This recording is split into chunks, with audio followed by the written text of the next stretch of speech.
Christian, you have to I was a accept Christian that. before, so I know what we're talking about. Okay, so but the problem is, if someone came, like an ambassador today, Yeah. is it the country or is it the president or anything? No, you just represent the country. That's it. Jesus clearly said many times, many points. Yeah, this but is a he disciple did. I was sent But he to these also, people only. but he also said other things. So, for example, if you read the Gospel of Mark and only Mark, you wouldn't need. There's nowhere really that it obviously says Jesus is God, right? If you read the Gospel of John, then it's a bit clearer. And one of the reasons why Christianity has this very confusing theory about Jesus, he's both God and man, he has two natures, but one person, one will, etc., is precisely because it has to reconcile all these different accounts. Where in the Bible they say Jesus is both man and God? It doesn't say it explicitly. So you create something new. But then again, a book where the meaning of a book isn't always directly stated. Jesus never said he was both. Jesus didn't say it, but his disciples the say he was a Christian man. church has to make James sense say he of was the a man. four Gospels. Peter say he was a man. Yeah. The The Nazarene. Christian church needs to make Everybody sense in of the Jerusalem four Gospels that it knew has.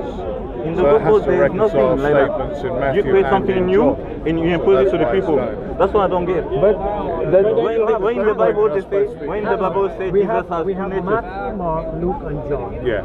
and then the letters of Paul. And you have That's more. in the yeah. Bible. And Peter and John and Jude. Chronologically, that's incorrect because the letters of Paul came first. But the Bible doesn't claim otherwise. Wait a minute. Okay, so now in John 1:1, what does it say? In the beginning was the Word, the Word was God, and the Word was God. Okay, what?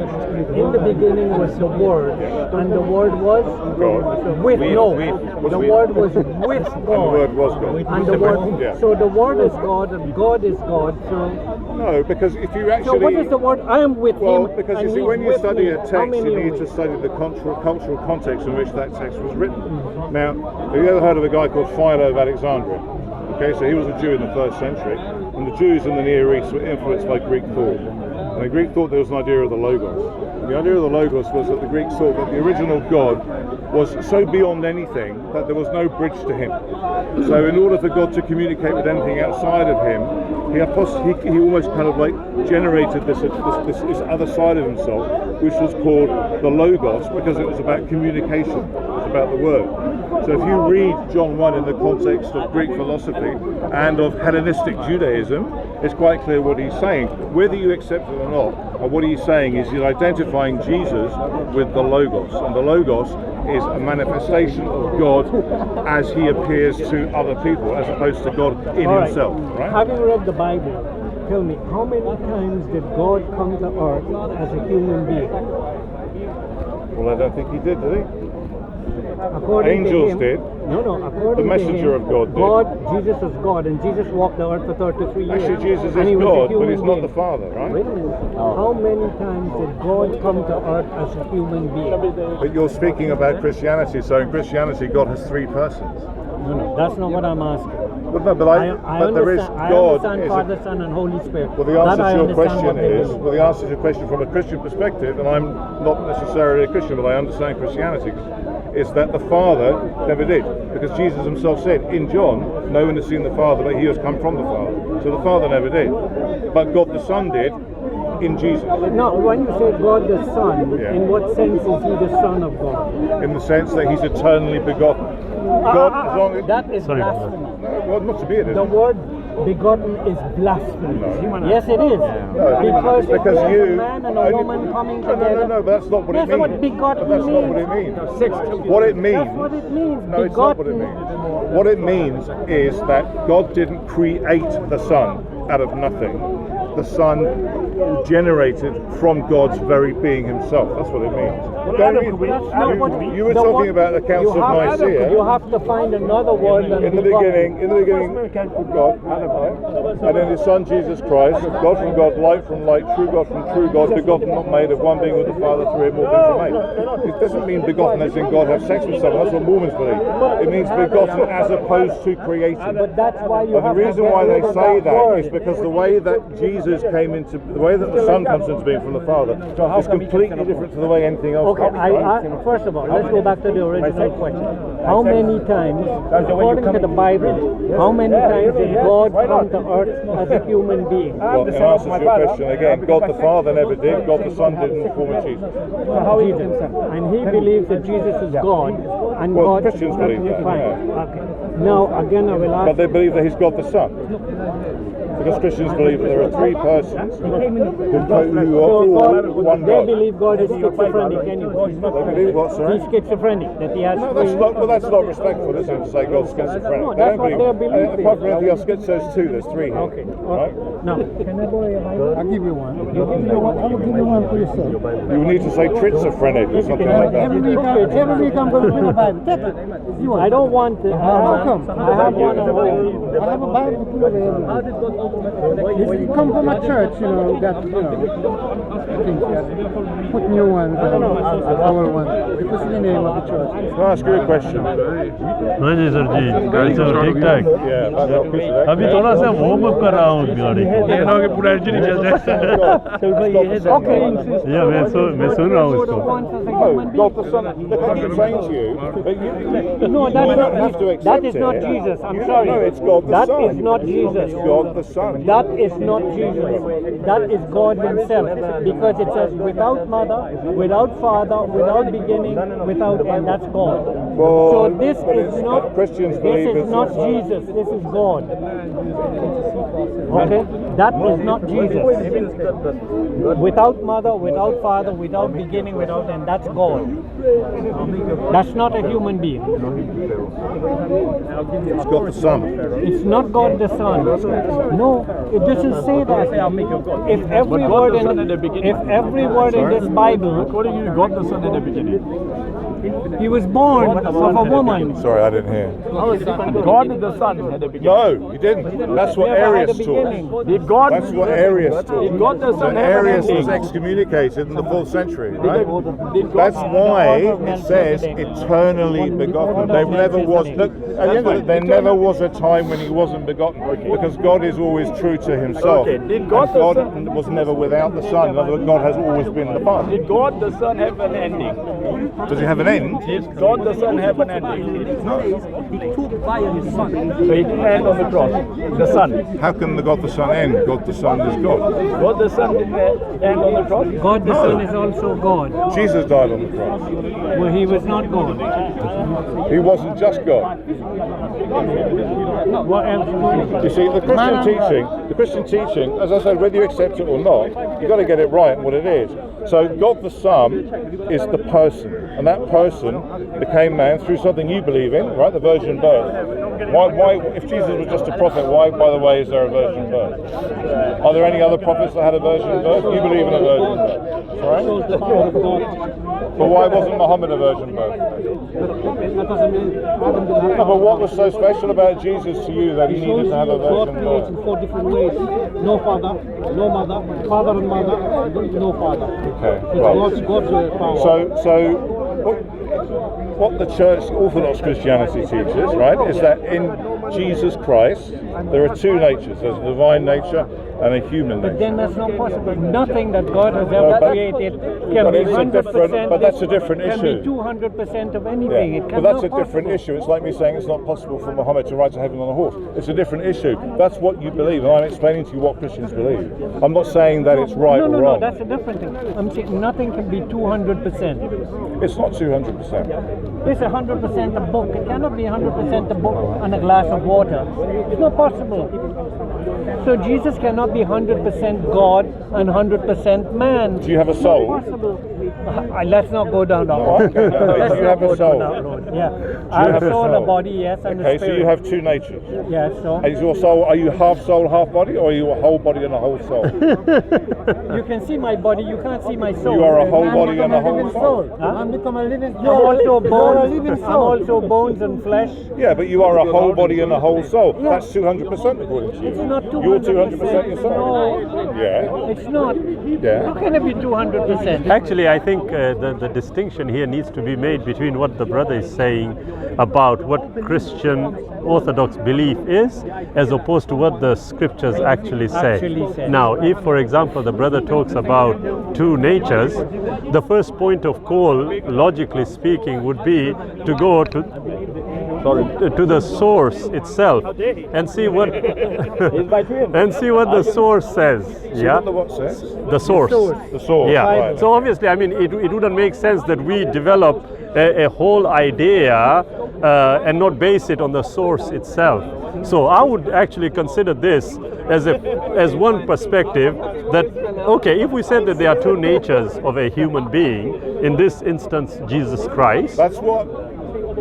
Christian Orthodoxy understands But it to not be. Coptic Christians, Yeah? right? Coptic Christians are slightly different. Asides, yeah. But if that is the case, then the first thing I would want to do is, okay, let's go to the source.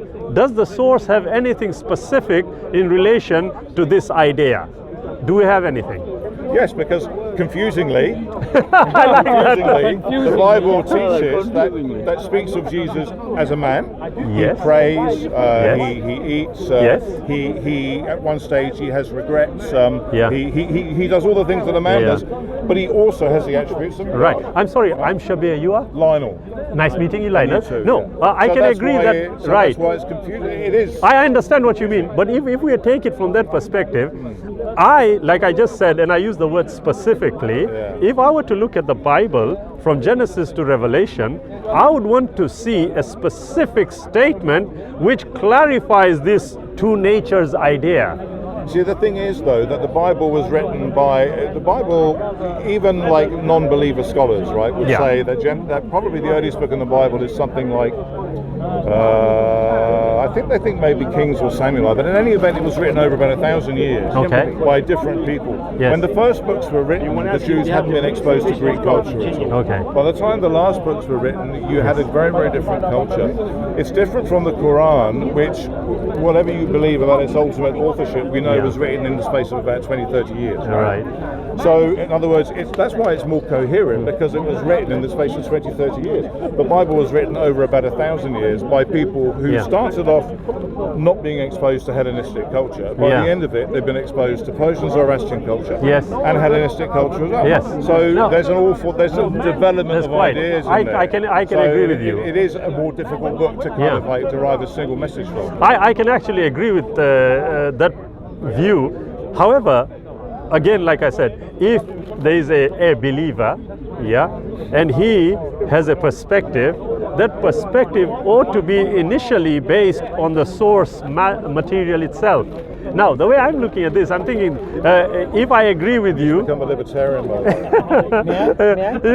Have a look at it. This is what you need to be, libertarian. Right, we'll go next to that once we have. Give him a copy of Quran. We have I've got one. Mohammed Marmaduke Pickford's translation. But as I was saying, brother, you see, I would want. Mohammed Marmaduke. Yeah, I would want to look at the source, and Yeah, he was English. Yeah. you know when you said that there was a development, an evolution of thought, and how it influenced the Bible. That is the suggestion being made. Now, the question is this: if there were influences, and those influences somehow crept into this particular book, one would now have to decipher exactly what was revealed or. It's confusing because you live in a Protestant country. Because Protestants have a slightly different. The Bible, imagine I've got a Bible here. The Bible isn't what's called a flat book. No, I've got plenty. It's not like a flat book. Yes. So in other words, you don't start at the beginning and then get to the end and say, what does it mean? To a Jew, the Old Testament is like a flat book. Yeah. To a Christian, you've got an Old Testament and a New Testament. Yes. And as Paul himself says in his epistles, there are things to a Christian that are hidden in the Old Testament. Yes. So Saint Augustine, Saint Augustine, he said the new is hidden in the old, and the old is revealed in the new. Yes. So the way a Christian should read the Bible is they should read the New Testament, then the Old Testament, and a Christian interpretation of the Old Testament, as opposed to say a Jewish or an Islamic. Right. Yeah. Is precisely that. It's interpreted using what's called a hermeneutical screen of the New Testament. Absolutely. Right? So at the end of the day, that means that you'll have something written in the Old Testament that, to all intents and purposes, seems to be saying A. The Christian will say it says B. Yes. And the reason they'll say it says B is because there's a comment in the New Testament that says that. Yes, that's understandable. However, if we are looking at the source and somebody is going to suggest to us that, look, there may be something that is hidden, which is not apparent. It may become apparent later. Yeah.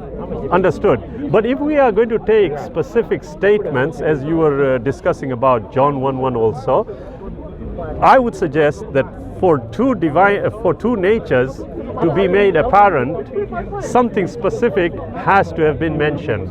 Now we know from the conversation so far that there isn't anything specific. If there was, there wouldn't be a conversation. Yeah, but you see, to some extent, I think again, it's because you are yourself a Muslim, presumably, and you live in a Protestant culture. Now, see, Orthodox Christianity is not a religion of the book in the same way that Protestants claim it is, in the same way that Islam is. It's not, because Christians didn't believe, oh look, these guys have come and they've given us this book and they've said this is the book, believe it. Because, you know, the Bible itself was only actually canonized over a period of time. It took 300 or 400 years. Yes. And to this day, there was never a formal canonical list.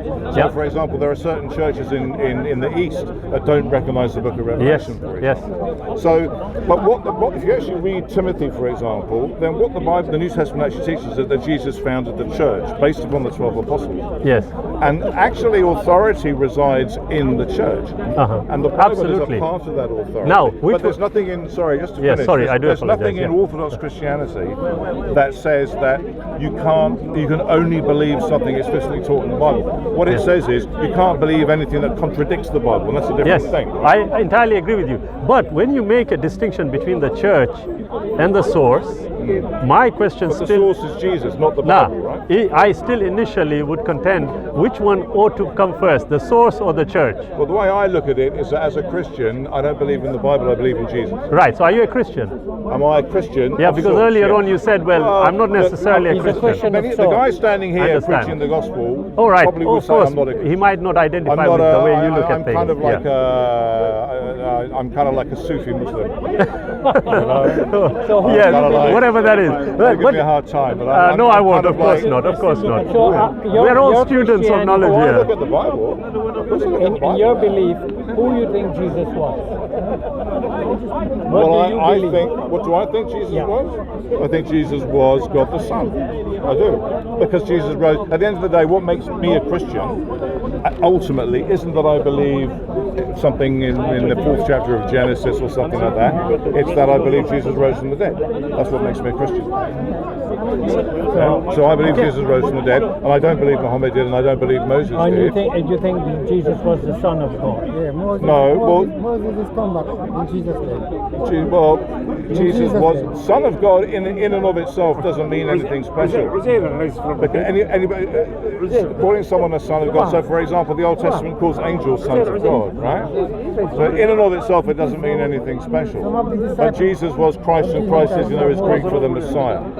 So, to me, the New Testament reveals something the Old Testament didn't reveal. The Old Testament said that the Messiah is going to come, and then in the New Testament we find out that in some way that is difficult to understand, I acknowledge, that the Messiah is in fact a hypostasis, is the Greek word. It's a particular personality in the Godhead himself. So do you believe in the Trinity? Sorry, brother, can I just ask, when you talk about the hypostatic union, what reference would you be able to, off the top of your head, quote which justifies that? Well, there isn't one. Right. So is it a church ruling? Perhaps maybe in John's Gospel where Jesus says, the Father is greater than I, but I and the Father are one, or I'm in the Father now, in me. Now, can I just, while we're at the statement, and it's a common one that we discuss, when you say I and my Father and one, what do you take out of that?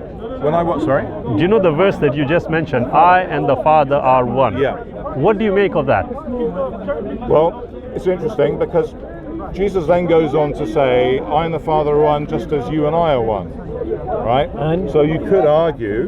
No, only verse, the verse that you are, sorry. Your question, in fact, and I'm actually dealing with what I presume... All right, okay. So, do you want to answer it? Listen... No, you go ahead. When you say, I am the Father one, God is a spirit and He is a spirit too. Yeah, but Jesus... Who is a spirit says, too? Yes. But right, okay, sorry. But the unity that Jesus claims for his relationship with God, he also attributes to his relationship with the apostles. Exactly. So it could Yeah. just be a But- unity of But do you not think of purpose. right? in Do you- purpose. sorry, do you not think that perhaps if you looked at that statement, it might clarify what it ought to be meaning? Don't you think? No, because you see, I think that if you read, They're quoting if you it. read some of the other epistles, Yeah. when Jesus said, "Before God was, I am," you know why that's really. No, he didn't say that. He did say that. No, he said before Abraham Oh, okay. was. Before it was, I okay, am. now The reason why why did that's he say- important is because why does Jesus saying "I am"? Why was that important? But why didn't he say before Adam was I am? Well, because- Why did he oh, say no. Abraham? It doesn't matter. The point Actually, is, can I just say, I think this is just diverting. If we can just restrict ourselves to that, maybe we can have a clearer understanding of what he meant when he said, "Before Abraham was, I am." Yeah. At least that is my So contention. in If you the, don't in mind, the Old Uncle. Testament, Yeah. Yahweh, right? The word that Jews don't say it, right? They leave out the vowels and they use it. So that most scholars think that that's Hebrew for something like "I am that I am" or "I am as I am." So most Christians tend to believe that Jesus was specifically referring to God's own personal name that he gave to Moses, Yahweh, which means "I am that I am," when he said, "Before Abraham was, I am." Yeah, So what sorry- they believe sorry, is that brother. he was saying two things. One, that he pre-existed, in other words, he wasn't just a man, and two, that he had a special identity or unity with God, because he uses the same expression that God uses when he gives his own name to Moses. Can I just respond to that? Actually, brother, you might have got it slightly misunderstood here. Because what you are talking about is contained in the Old Testament, in Exodus. The words actually used, they were Ahya, Asher, Ahya. Right. Whereas you are talking about Yahweh. Yeah. Now, if I were to turn this and say, okay, if we are to look at a particular statement of Jesus Christ as an example, when he said about what the Creator is, what is the greatest commandment? Yeah. What is it? He actually refers to the Deuteronomy 16, I think it is, which is what the Jews say every day. Hear, O Israel, the Lord your God, the Lord is one. Now, if I were to say this And is what love the Lord your God with all your heart, mind, soul, and strength. And your neighbor as yourself. right, but if we are looking at the word Yahweh, if we can just switch slightly to the way it is understood, so you have them saying Shema Israel, Adonai Elohenu, Adonai Echad. Yeah. Now, if I were to take this and I say it's saying Yahweh, Yahuwah, Elo, Yahuwah, Echad, what would that say to you? Is that talking about a being with more than one nature? Is it? Do you think? No, not that particular passage. No, it isn't. I don't think But it now, is. if you were to take that, But the problem look we have at is we have to. The problem. Can I just borrow your mic Yeah, just sure. for a second? The problem we have is we have to reconcile all these other statements. I was for about to. example, I was- the important one is. Thank you. So the New Testament. So Hebrews and also John and also Colossians teach quite clearly that God made the universe through Jesus, Right. But if we were to say, for example, or through the Son of God. right. If I were to follow that reasoning and I tell you, okay, if we take it from Genesis to Revelation and we approach it from the common perspective of how the Creator ought to be understood. So, for example, if we take the Old Testament, in the Old Testament, is there any idea of a triunity of a Creator? There isn't. If we look at the verse that you quoted, and I'm just going back to that. The Christian teaching of the Trinity completely contradicts the Jewish revelation of God. Right. Now, that's a start. No, I agree with you. I said I am not a conventional Of course, I appreciate that. And that's Look, why let's look at the you know what information. Unitarians are? Yes. I used to be a Unitarian. Right? What changed your mind then? Because the New Testament clearly contradicts that teaching. Right. Okay, let's see. As far as you can only really be, I mean, to be honest with you, you can only believe that Jesus wasn't God if you reject the New Testament.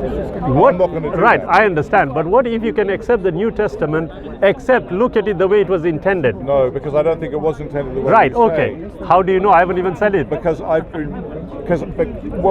you think it was intended to believe in a Unitarian. No, I don't think Well, that. What do you believe? I say, and like I started off with, if we were to look at the source and the evidence and consider the evidence for what the evidence is, rather than superimposing a particular thought. I don't think so, I'm doing that. No, I didn't accuse you of that. I'm No, just saying but that I is what really we don't, ought to because do. I actually, I to me, it accept. would make more sense Yeah. if it was Unitarian. Right.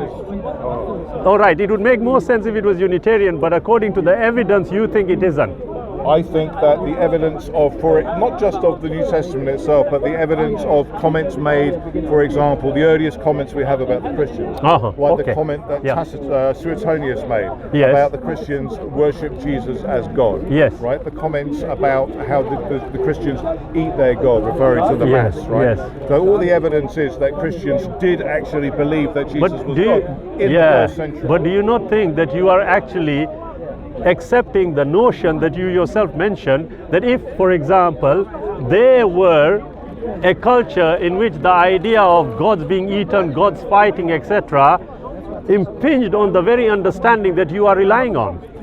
No, I don't think that. To me, it's about authenticity. So I'm perfectly free to say I don't believe Jesus was God, but I can't say the New Testament doesn't teach Jesus was God, because if you actually allow the text to speak for itself, and if you look at it in the context of other comments that are made as well, I think it's clear the Christians did believe that Jesus was God. Yeah, I can see that. But now what I am saying is exactly what I'm trying to, the approach I'm trying to take is, for example, I and my Father are one.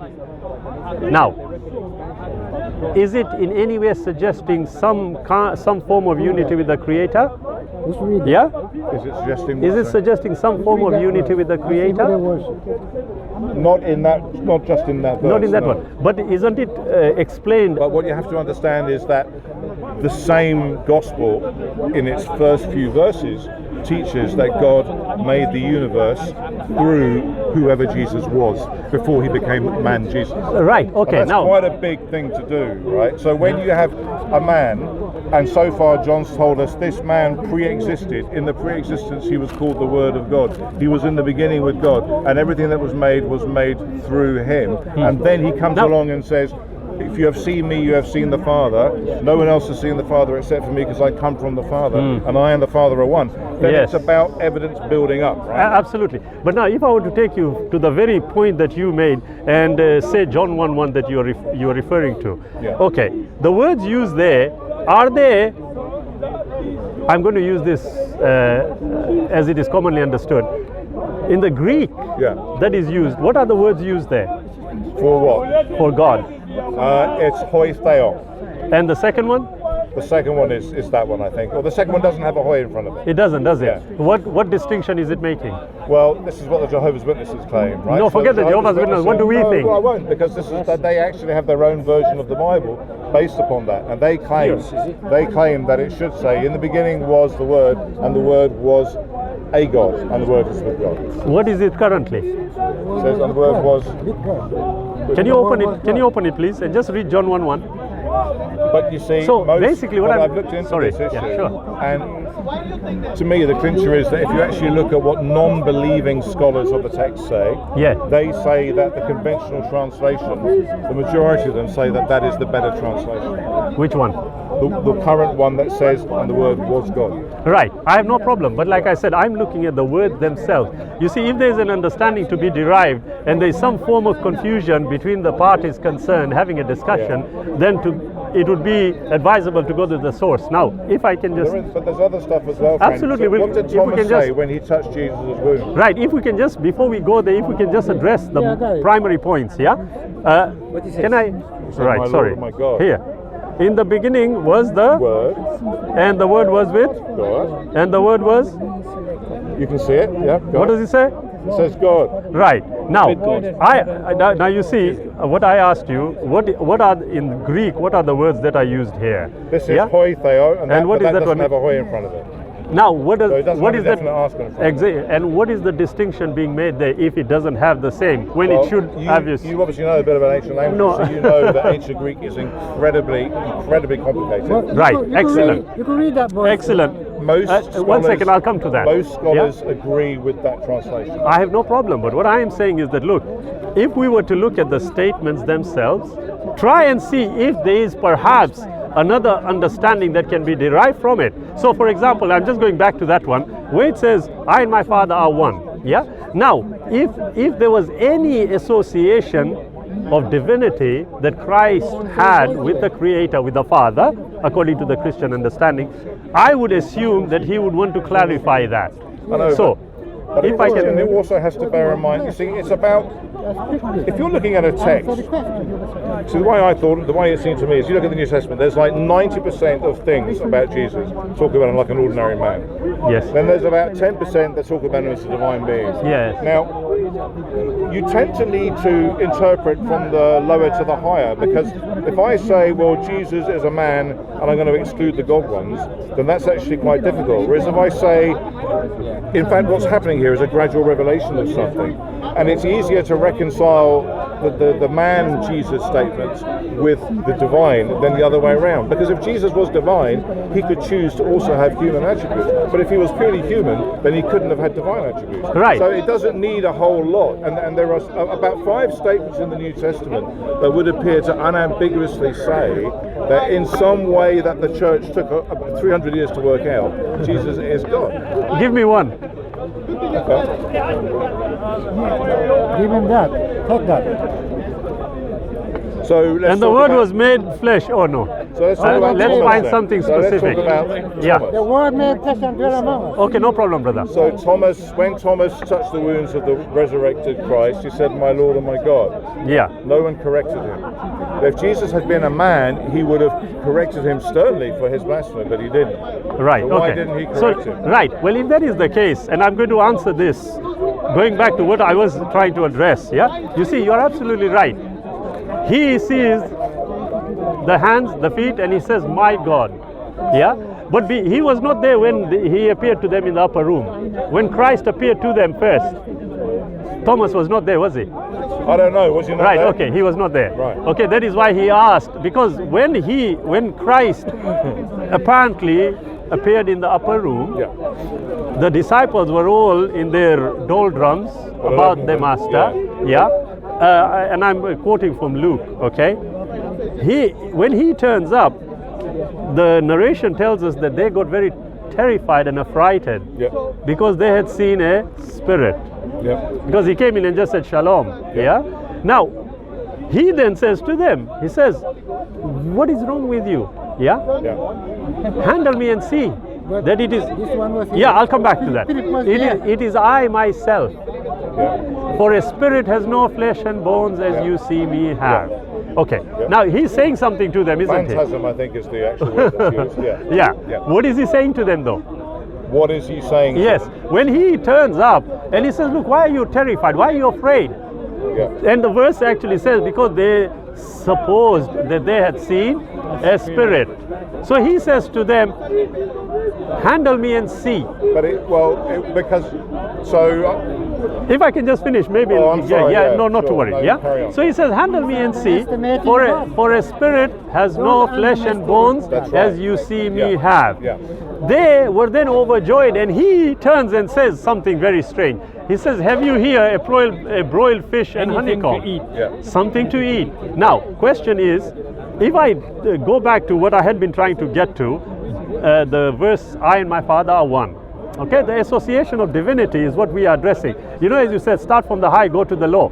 It's But I easier would to suggest, interpret that way around, but I would suggest that shouldn't you actually look at what the very individual we are discussing has to say about it? I would suggest that is a reasonable thing to do. So, if, for example, he said, "I and my Father are one," I would ask you, what happened next in that particular segment of the New Testament? Are you familiar with it? What happens next? Right, basically, it starts at verse 23, it's in John chapter 10, yeah, where he comes and they ask him, "If you are the Christ, tell us plainly." And he goes on to tell them, "My sheep hear my voice," yeah, on and on. Then he says, "No one can pluck them out of my hands, no one can pluck them out of my Father's hands. I and my Father are one." Right. Now, there's an immediate association of divinity, because that is what my Christian friends tell me. I said, "Well, no, let's go a bit further. What happens next?" Well, the next verse, yes, they pick up stones to stone him. Yeah. Now, why? Yeah. Because by calling himself God's son, he's made himself equal with God. Absolutely. Yeah. Yeah, that is what the charge is. Yeah. So you know what happens next? Verse 32, he says, "Many a good works have I shown you. For which of the good works do you want to stone me?" Yeah. Now, just think about this. Lionel, isn't it? Lionel. Yeah. Lionel. Yeah. Let's think about this. He has made a statement. Yeah. They have picked up stones to stone him. Yeah.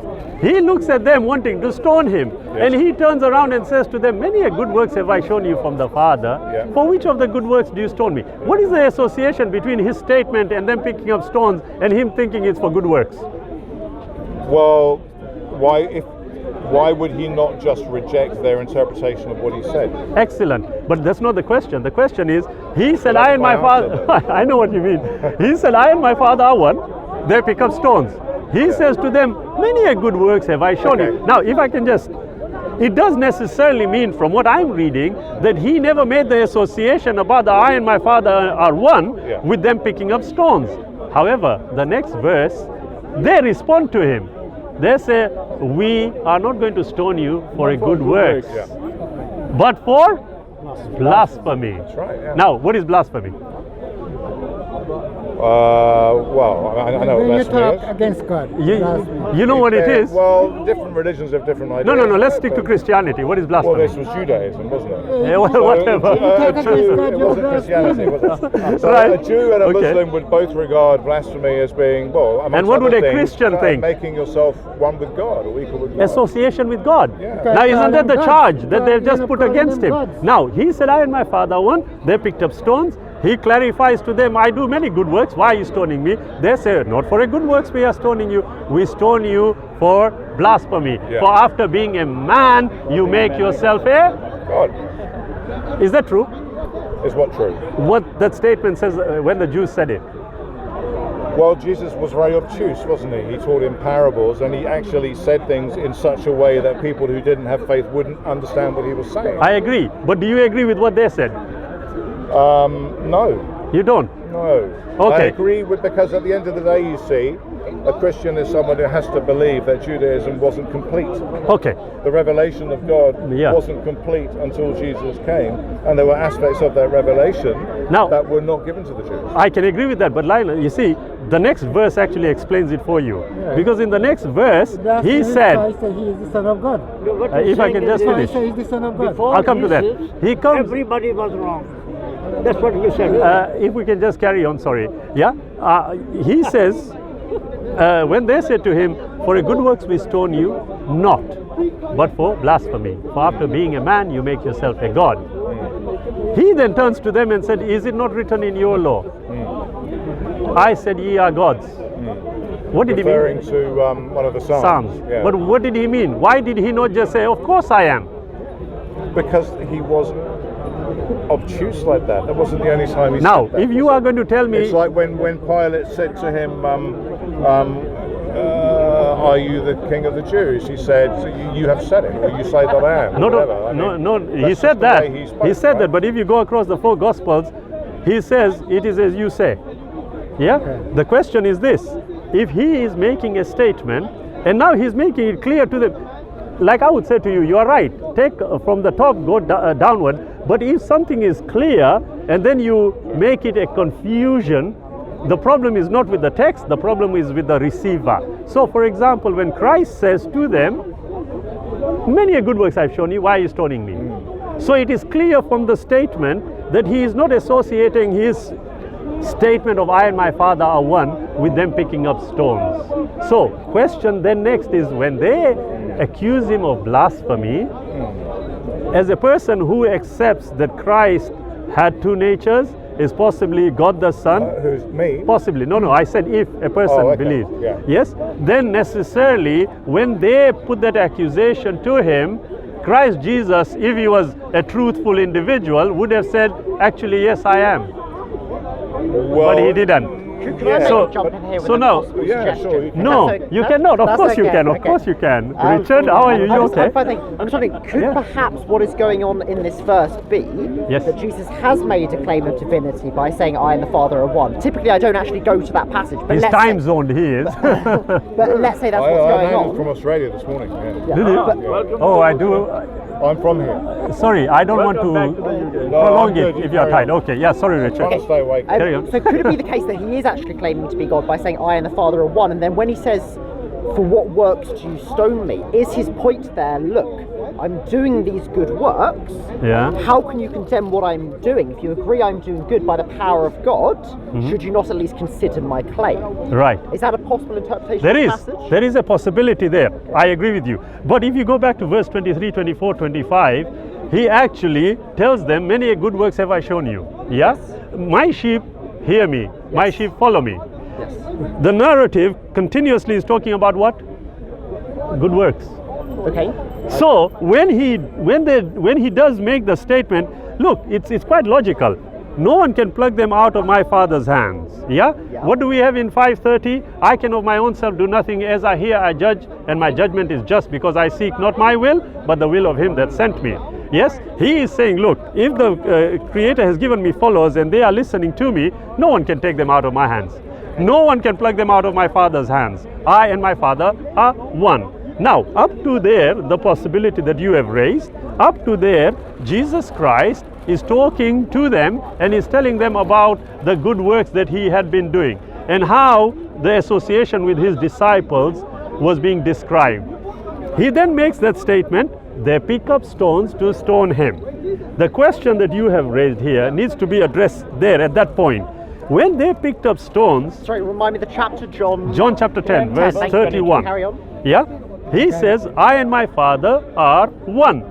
The next verse, they pick up stones to stone him.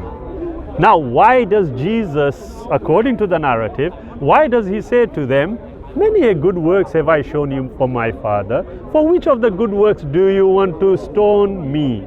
Now, question. The narrative from verse 23 is clear that he talks about good works, his association with good works and nobody being plucked out of his hands or the Father's hands. Then he says, I and my Father are one. They pick up stones. He says, many good works have I shown you. For which of the good works do you stone me? They say, no, it's not for the good works, but for blasphemy. Sure, okay. What was the blasphemy? Claiming to be one with the Father. According to them. He claimed that he is the Son of God. He claimed that he is the Son of God. According to the text, we have to look at the text and what the text says. For making yourself God, which I presume is a reference back to verse 30, at least verse 30. It has to be. It has to be, otherwise we are going to accuse them of suddenly adding something in which wasn't. So the narrative is a logical one. So he says to them, many good works do I stone, many good works, Australia, many good works have I done, for which of good works do you stone me? They say, we stone you not for a good works, but for blasphemy. For after being a man, you make yourself what? Like unto what? Yes. Now, what does that mean? To claim to be the divine. Totally divine, partially divine, miniaturely divine, which divine? I'm not sure what concept. Excellent. I agree. But absolutely. But I'm so glad you said it. As he said, the Jewish minds. Yeah. Now, the association with the Creator of any kind, and they will consider it to be blasphemy, or as a general rule. Okay. Am I correct? The nature of Jewish monotheism and what we consider to be divine is a complex subject. Absolutely it is. But having said that, now we have Jesus Christ respond. My question always has been, as we were discussing it with my brother here, Lionel, if Jesus was true to himself and was a truthful man, what would he have said when they associated divinity with him? What should he have said? There are two points I want to make here. One actually, which Lionel made very well, which is actually in the Gospels. We do not always see Jesus being crystal clear. He does speak in parables. He does hide himself from those who are hard of heart. Exactly. But I would also say, I think the point, I still stand by my original point, which is he's not necessarily denying that he and the Father are one or that he is God, but he may be trying to say, look at what I'm doing, look at my good works. Do I seem like a bad man? Do I seem like a lunatic or a demon possessed? You see that the good works I bear witness to the fact that God is working in me. So why won't you consider my claim? So I think basically he may well be claiming I am divine, yes, as I've just claimed. No, he didn't. But why aren't you considering my evidence? I can agree with you. But can I? He used a similar kind of approach when he healed the man on the Sabbath as well. Yes, absolutely. But here is again, I'm glad you picked that up. You see, if I were to take your view and ask you this, on a general level, starting from Genesis up to the New Testament, Was there any human being who was associated with God? I think in a sense, yes, in that God at times seemed to appear in a human-like form. This Give is me an something- example So, of a man, I said. okay, so there are angelic appearances, and sometimes angels. take Angelic the form of appearances, I humans can understand that, Richard. Okay, Apologies. but it's I an want a angelic human particular form. individual. Give me one instance in the Old Testament where there is a record of the Creator having come down as a man. Okay, so Michael Hayes is much better at this than I am. He talks about this in the Old Testament. Of But course. to give some examples Yep. where there seems to be plurality in the Old Testament, things Yes. like, you might say God appearing to Abraham at the Oaks of Mamre, I don't know, is it Genesis 18 or Yes. something, and there God appears as a man walking with him. Jacob, thank you, wrestling with him. And also actually some prophecies of the Messiah, which seem to suggest the Messiah, a human figure, might be divine. Things like No problem. Zechariah, Isaiah 9. So I for have me, no there's a problem. lot of Yeah. evidence in the Old Testament that God could actually either appear in the Old Testament as human, or indeed become incarnate as human.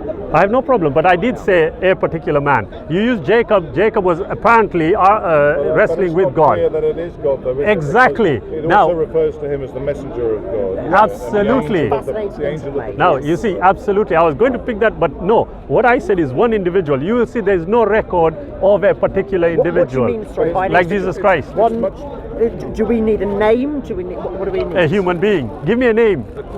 Okay, but when you say, so I may not have a certain name. No problem. No problem. Well, An I'm saying individual. You see those characteristics. Well, I'm saying the individuals in the Old Testament, maybe an individual in Genesis 18, the Lord on earth who called down fire from Sodom and Gomorrah from the Lord out of heaven. But angels came down, the didn't Messiah. they? Angels had come down. Well, But I mean, the narrative. Sorry. Well, an angel simply, I mean, unless I'm mistaken, malak,